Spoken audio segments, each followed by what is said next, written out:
Hey, Mizzou fans, how you doing? Gabe DeArmond here. Hope you can hear me. Technical issues, cameras just randomly zooming in and out. Microphone may or may not be working. Hope you guys can hear me. So here we are. The SEC schedule has been revealed. Going to bring Cody Goodwin on with me now. There he is. Cody, my initial reaction, like I kind of knew what this was going to be, but seeing it like on paper, on a screen, whatever, I know we generally reserve the adult words for the voicemails, but holy shit, these schedules, man. Like, oh my God. They just mean more, right? Like it's as the reveal show was going and they go team by team, right? Alabama, LSU, Georgia, Ole Miss, Mississippi State, like it, every single schedule looks brutal in one Yeah. form or another. And it's like the schedules that look less brutal, quote unquote, just like they're still hard, right? Like they're still looking at Missouri's schedule and we'll get into it. Like there's like that 2027 schedule looks brutal, but even then, like by comparison, 2026 doesn't look easy by any means. Like it's just, I don't know. Shout out to the guys that made this schedule because nobody has an easy path. Nobody, which I think is the idea of what they wanted. I think so. And ultimately, like they said, one of the deals in this was college football playoff access. So they have to have some assurance that the college football playoff is going to care that they're playing a schedule that makes me look at this and go, hey, could Missouri or for that matter, Alabama or Auburn or Tennessee or anybody else, like, could we get back in the Big 12 maybe? Because this is, I knew, like, I know all the teams in this league, and I knew part of what this was going to be. But when you see it, and I'm going to pop it up on the screen, when you see it on paper, it is like it's the AFC North, the NFC Central. I mean, it's insane. It's brutal. Like shout out to the schedule makers for making sure that nobody had an easy path. Like nobody can complain at all about these schedules up and down. And this is just Mizzou's schedule, right? Like, starting next year, A&M at home, Oklahoma at home. Okay, people probably feel pretty good about that. Arkansas on the road. We'll see where it's at in the schedule. Florida, Kentucky, Texas all at home, but they still have to go to Georgia. They still have to go to Ole Miss, right? And then we mentioned 2027 earlier. Like that's road games at A&M, at Oklahoma, at Alabama, at LSU, at South Carolina. Like that is woof, man. Woof. Has I'm being dead serious with this. Do you think there has ever been a college football team that has played a harder schedule than Missouri in 2027 at A&M, at Oklahoma, at Alabama, at LSU, at South Carolina? Oh, by the way, Illinois is at home. Auburn, Tennessee are like, I think it's amazing. I've been asking for this for years. I hate Western Illinois. I hate Central Arkansas. I want none of that. I am all in on this, but like you better be ready for 7-5 is pretty damn good. Yeah, 7-5, 8-4. Like may not get you in the playoff, but still like there's going to be a lot of teams that are going to be proud of 8-4 seasons with this schedule. And this, I mean, again, looking at Missouri, I mean, the other thing too to remember is that like these schedules look brutal now because of the lens through which we're viewing a lot of these teams. Like we don't know where Auburn, for example, is going to be by 2029 when you have to go to Jordan Hare. We don't know, like Vanderbilt at some point, Diego Pavia is going to run out of eligibility. So like they won't have him, but will he have picked the program up to a place where they're recruiting better? Same thing with South Carolina, same thing with Alabama, LSU, same thing with Kentucky, Florida. Like you just don't know where some of these programs are going to be in the future. So they look daunting now, but like, you kind of have to take each season as they are. And even with that, like you're in the SEC, like it's, you're going to have to strap in and buckle up no matter what. But with these schedules coming out the way that they are now, like you especially have to buckle in because these every single game is going to be a rock fight. You better be ready. But from the standpoint of if you are a fan out here and you're looking at, hey, should I buy season tickets? And I'm going to pop the schedule back up.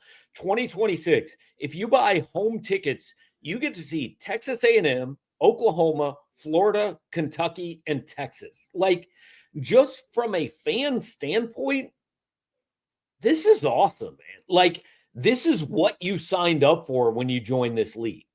Yeah, if you get season tickets right now, starting for the 26th season, you'll see everybody over the next 4 years, which was the idea behind this, right? Like they wanted to protect some rivalries. Like there was a lot of really big rivalry games throughout the SEC, like the third Saturday in October between Alabama and Tennessee. They wanted to protect the Egg Bowl. They wanted to protect the Iron Bowl, Florida, Georgia. Like there were a lot of rivalries like that they did want to protect, but the other thing too about, having 3 set rivalries and then you play everybody else over the course of every 2 years, right? And over the course of 4 years, you get everybody home and away, which was the idea behind it. And so, how that impacts the future of the college football playoff and what that means, I think that remains to be seen. But yeah, I mean, the SEC, this is what the SEC wanted. Like this is, and I imagine this was probably part of the TV deal with ESPN that like, hey, like now that we've got you, like, I imagine that ESPN probably had a hand in some of these schedules getting made as well, just to ensure that everybody played everybody. But then every single year, there are some monster matchups, not even just pertaining to your annual rivalries. Like there are big time matchups for Mizzou, for every SEC team every single year, no matter if it's, one rotation or the next, which, if you're a fan of college football, hell yeah, like that's going to make it fun. And what this leads to is what I've always actually really respected and liked about the way the SEC does things. Like when Missouri was in the Big 12, it was like the schedule didn't really start till October because they played 4 crap teams. Like this schedule tells me week 1, like August 30th, we're going to get like Alabama, Texas, or South Carolina, Tennessee. Like there are going to be amazing games. It truly is the NFL light, right? Like it's the NFL with a little less talent, even down to the degree that, oh, hey, we're going to do a schedule reveal show and we're going to make it last 50 minutes until you can see Missouri's full schedule. Like it is the NFL with a little bit less talent. That's all this league is now. Yeah. And I mean, I'll give the SEC credit for maximizing their popularity, right? Like there's a reason they struck the deal with ESPN and Disney. There's a reason they are, widely regarded as the toughest college football conference. And they lean on that. They lean on that heavy. They leaned on that for this show tonight, which I was very annoyed by. The fact that they went team by team by team, the fact that Missouri was also one of the last teams, the fact that they were making it confusing, like just they had all of these graphics. I was going through my list and going, do I have this right or am I messing this up? Same. Like when I initially hit publish on our story on Power Mizzou, I probably goofed up a couple of them because the SEC made it so damn confusing. Like it's not that difficult to just be like, look, you've got 3 permanent opponents. Here's the other 6 you're playing, the 3 at home, the 3 away. Here's the list. And then here's what it looks like in 27. And here's what it looks like in 28. But instead they had these guys at the panel and they were going team by team and it just got really confusing. And there's such a if there's anything that I want the SEC to really take away from the NFL, it's that they like just make it cleaner, make it easier to understand. How many people watched the reveal show and were just like confused on what they were trying to get across? Like the information came off as just jumbled, and those of us who are actually trying to get it into a cohesive thing for our readers to understand and read, like it made absolute, I don't know, like I was frustrated. Can you tell? You know what I love the most about it? All these opponents. We're going to have another damn show in December telling us when they actually play them. That's and the NFL kind of does something similar where it's like, 100%. Like you'll play a first place schedule, second place schedule, third place. If you win the Super Bowl, you're the opener. Apparently, if you finish second at the Super Bowl, you'll play the Friday, right? Like that's, so I don't know. Like they're definitely taking their cues from the NFL, the SEC is, and I don't blame them because of the popularity, but man, there's such an easier way to get your message across. It would be so much nicer if they did that. You know what this mostly tells me? Kind of like people were telling us on the show last night. Dude, you're spending way too much time on the 3 annual opponents. Like it's not that big a part of this. I mean, I really I look at this and good Lord, man, I've kind of forgotten who Missouri plays every year because I'm just looking at the whole thing. And like, this is 36 games over 4 years that we've got on the screen now. And is there a single one of them that you look at and go, well, that kind of sucks. I don't want to watch that.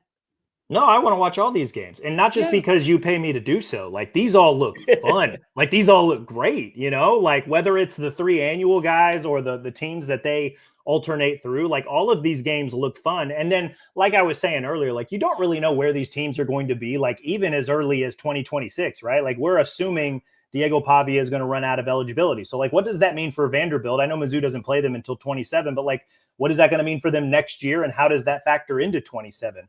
What is Texas going to look like next year? We presume Arch will be back, but maybe he catches fire and decides to go to the NFL. What's Georgia going to look like? We don't know. What's Ole Miss going to look like? We don't know. Will Mississippi State continue this ascent? Like there's, Kentucky, Florida, like is Billy Napier going to be there next year when the Gators come to town? We don't know. Like there's so many things that you don't know. And so like these schedules look amazing.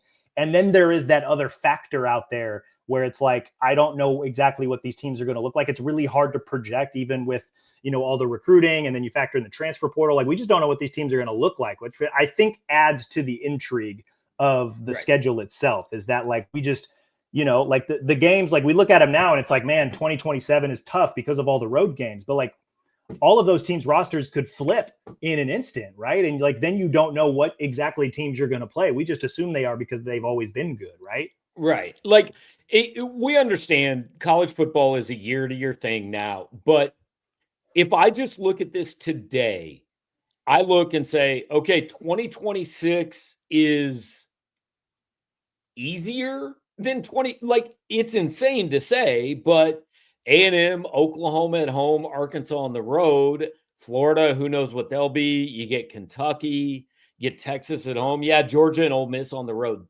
That's not easy, but like, I mean, I can't get off this 2027 schedule. At A&M, at Oklahoma, at Alabama, at LSU, at South Carolina. Like, Carolina is probably your easiest road game, and you have 5 road games. And oh, by the way, Illinois is coming to Faurot Field that year. Like, this is, somebody said it in the chat earlier, but like, this reminds me of 1970s Mizzou. If you go back on College Football Reference and you look at the teams that, like, Al Onofrio got fired because he couldn't beat Kansas, but like he was beating Notre Dame, he was beating Alabama, he was beating Nebraska. But then the problem is the next week you're facing Iowa State and you're so worn out from the previous 3 weeks being Notre Dame, Alabama, and Nebraska that you lose to Iowa State. Like, that's what this is now. This is now an every week, like, just, I mean, Eli Drinkwitz said it best earlier today. It's a meat grinder. Like, I don't really know. And here's the question that I kind of hate to bring up, but seeing this schedule, I think you have to. Is this leading to the SEC and the Big Ten just telling everybody else to piss off and we're going to do our own thing? I mean, at some point it's going to get there, right? Just because it's like we say Power 4, it's really like you've got the Power 2, and then you've got the next 2, and then you've got the Group of 5 or Group of 6 or however many conferences we're including in that lowest tier. Like at some point, like it's veering toward, like, I mean, you talk about NFL light. We're getting to that where the Big Ten and the SEC are at some point probably going to split off and do their own thing. And I think we'll have truly hit that point when the top dogs in the Big Ten and the SEC turn around and look at the Northwesterns and the Vanderbilts and the Rutgers. And it's like, well, why am I sharing revenue with those teams? Right. Like at some point, if that conversation hasn't been had yet, it will be had. And that's when we'll really start to see the split off into Tercel, you got it, the Super League. Like, cause that's where this thing is headed. And it's, I don't know how long it's going to take, but we're closer there than we've ever been. And I can't imagine we're very far away from it.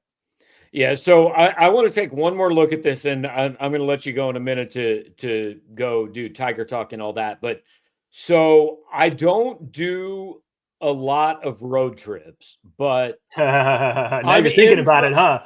I'm in for Oxford next year. Like, I'm a big fan of that. Neil McCready at Rebels 24/7 now. It used to be Rebel Grove, but another network stole that name from them. So at Rebels 24/7, I'm in for that trip next year. I'm in for LSU in 27 because I've never been there. I'm in for Texas in 28. So yeah, I now travel again. This is what this schedule has done to me. Well, let me ask you this: based on the road trips, which year are you most looking forward to when it comes to travel? Okay, let me look at this. 26 includes Starkville, so that's automatically out. We're not counting that. I mean, 27, dude. Norman, Tuscaloosa, Baton Rouge, and I like. Have you been to South Carolina? I have not been to the other Columbia yet. Okay, so I'm not a huge fan of like the town and all that, but the game day experience at Williams-Brice is really cool. I really like that stadium as a game day environment. So 27's awesome. 28, Arkansas is fine. I've been there. I know you haven't been to the Swamp and you were looking forward to it. I think it's the most overrated stadium in the worst town in the SEC. I'm not a big fan. I like Lexington. I'm looking forward to Austin, but in 27, man. I mean, Tuscaloosa, Baton Rouge, Columbia, Norman. Come on, man. Nobody plays a cooler road schedule than that. Even if it's 0-5, it's going to be fun as hell. Oh yeah, it's going to be fun to cover those games and be in those communities. I personally 28, because of what we talked about on the last show. Just I haven't been to Austin. I'd love to go see DRK Stadium. I haven't been to the Swamp yet. I want to go see it because it's only something I've ever only seen on TV. So even if you think it's overrated, like I want to let my little college football fan, 10-year-old Cody go experience that, because I think that's going to be really fun. I'm looking forward to that season specifically. But yeah, the 27 road slate taken as a whole, like that's, and I know you feel some type of way about Texas A&M, but like I'll give the folks at Kyle Field their due. Like that is a fun atmosphere to go watch a game at. So yeah. The 27 road slate, that's a pretty fun road slate. When they say the stadium sways, like they're not joking. You can feel it in the press box. Like, yeah, dude, they get visiting media warning label and everything. Yeah. And they're like, hey, it's going to sway. You're fine. It's structurally built to do this. Of all the bad things I've said about Texas A&M, and I won't back off any of them, it is absolutely an experience to be at Kyle Field. There is no question. So we've got a couple of questions. I want to get Floyd the Barber. With these schedules, what are realistic records for Missouri fans to be satisfied with? Like, SEC programs are going to have to change the way they look at things, right? Like, 8-4 is unbelievable with some of these schedules. Yeah, and I think, again, it's kind of hard to project into the future, like what these teams are going to look like, who's going to be good, just with the portal and recruiting and the way coaches. But like if some of them that we think are good aren't good, then some of them we think aren't good are going to be better. I mean, there's going to be good teams in this league. Yeah, no, there's going to be very, very good teams over the next 4 years that finish 8-4, and they might make the playoff at 8-4, they might miss the playoff at 8-4. Like that's a larger college football conversation maybe to be had. But yeah, I mean, how does Missouri view success through these next 4 seasons? Like I think they, depending on what the roster looks like, because 2026 we think has the potential to look like a very good roster. Drink has done very, very well in the portal the last couple years. So you got to think they're probably going to feel pretty good about what they've got coming in 26. So maybe you're looking at, again, contending for that 8, 9, 10 win range. If you win 10 games in some of these schedules, like you are, I mean, you talk about a 10-2 SEC team this year doing well. Like you look at some of these schedules, if there's teams that can win 10 games, like holy smokes.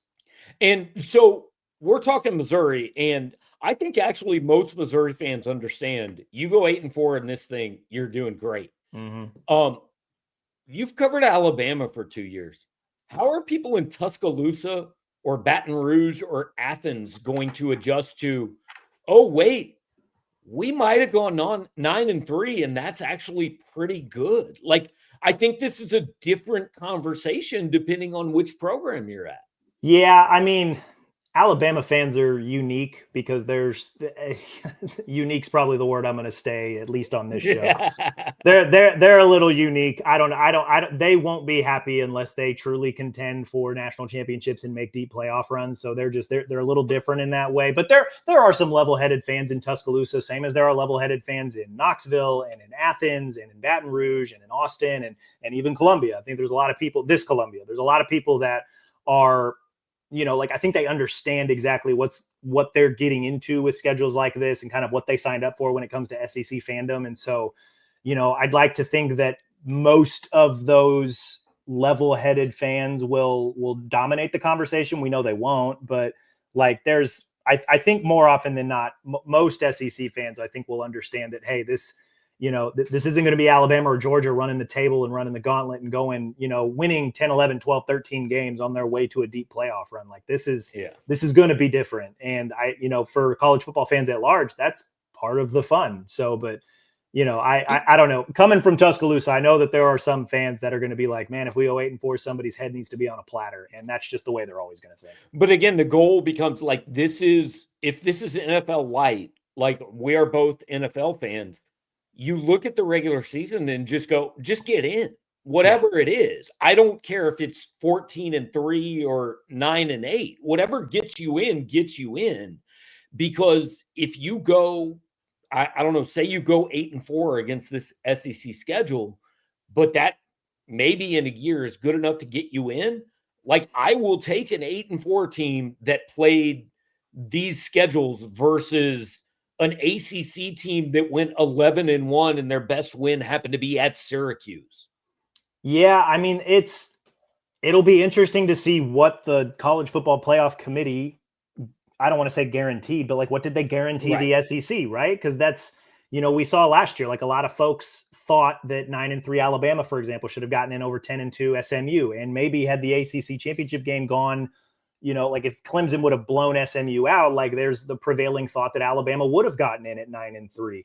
Now, 9-3 teams in the SEC with these schedules probably have a stronger case, but what did the CFP committee guarantee the SEC? Like, what did they negotiate? I don't know what was kind of said behind closed doors. How big does the playoff get over the next 4 years, right? Like, they're at 12 teams right now. Like, I think the thought is eventually to expand it to 16 and maybe even 24. I think some want it even bigger than that, but I think they need to stop somewhere. I think 16 or 24 is probably a good spot. Personally, I think I would have liked it if it stayed at 8, but that's neither here nor there. So, like, what was guaranteed or what was negotiated with the SEC? Because I'm not sure. I hate to say that I'm not sure that they would have set the schedules up like this if they weren't guaranteed more playoff spots, but I got to think that was probably part of the conversation, because the other part of why the SEC set these schedules is that so they could, set themselves up for more CFP success. And I would imagine that means strength of schedule is probably a pretty huge factor in the teams that get picked to go to the playoff. And so I don't know. I don't know what was guaranteed to the SEC, but clearly something was. Otherwise, I'm not sure they would have set the schedules up like this. Right. And that's kind of where I want to wrap this thing up. So I am reading directly from the document we were sent from the SEC today. Strength of schedule, CFP participation. The CFP has adjusted its schedule strength metric to apply greater weight to games against strong opponents. An additional metric rewards teams for defeating high-quality opponents while minimizing the penalty to losing such a team. An additional SEC game combined with the A4 non-conference scheduling requirement improves these strength of schedule metrics for every SEC school to enhance consideration in the CFP selection process. So, like, look, you've talked to Greg Sankey. I've talked to Greg Sankey. He is not a stupid human being. He is not doing this if he does not know, like, I'm not saying think, if he does not know that this is going to get his league more teams in that playoff. Yeah. So that's how many SEC teams ultimately get into the playoff. I think that's what remains to be seen. And then, do 9-3 teams get in? Do 8-4 teams? Are they on that bubble firmly in that conversation to maybe get the last few spots? That'll be kind of an interesting thing to monitor as we navigate some of these future seasons. And then, does the CFP expand? How big does it get?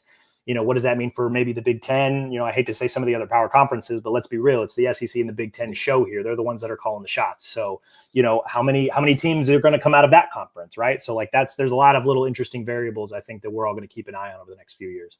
So we're at 25 minutes. We're going to finish this up by 30, I promise. I have said for a long time, like, I kind of miss the Big 8 and the Big 12 and all that. Dude, that ended tonight. Nothing about looking at this schedule makes me think, God, wouldn't Ames and Lubbock and Stillwater be cool? Like, this is This is everything I've asked for covering a college football team for years. Every damn week, man.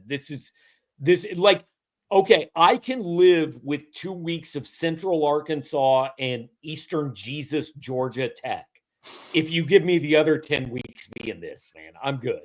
Yeah, no, dude. Like, not only are we pro football fans, but like we're pretty big college football fans. I would say as well. So like to see this schedule, like not just Mizzou's schedule, but like everybody's All of them. schedule is, to use Drink's phrase, a meat grinder like this. Like, sign me up, man. Like the next 4 years are going to be really, really fun to watch when it comes to SEC football. And I wouldn't be surprised either if teams have already texted recruits that they're trying to get on their rosters for these seasons specifically. Like, hey, you want to play in the best league? Like, here's our schedule coming up. Like, you know, like that's, I imagine they're already using this as recruiting tools. And if not, they probably should already. So hopefully none of the recruiting staffers are watching this show. If you are, thank you. But if not, like, you know, hey, I got free ideas for you. So that's all right. Let's finish this way. I'm going to pop the schedule up on the screen. We're just going to go through favorite game in each of the next 4 years. Like you go first, 2026, and then we'll go back and forth. Favorite game in 2026. What are you looking forward to more than anything else?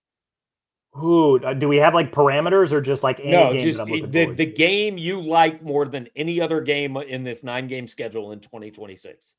Texas at home in Yep. 2026. I'm presuming Arch is still going to be there his senior year. Sark has done a really good job recruiting on the 40 acres. Like they're consistently going to be a top contender in both the SEC and college football at large. And then they've got to come to Faurot Field. Like that sounds like a lot of fun. And also, like, I know that that's like an old, you know, Big 12 matchup, but like they hardly really played ever at all. So like that'll also be kind of fun to see, like Drink's team stacking up against Sark's team. Like, I don't know, like there's a lot of fun and a lot of like intrigue, I think, in that matchup, at least on paper as we stand right now. That was my choice because I know everybody watching this show like hates Texas more than like, no, they don't hate anybody more than Kansas, but if there's anybody they hate more than Kansas, it might be Texas, because Texas has ruined everything it's ever touched.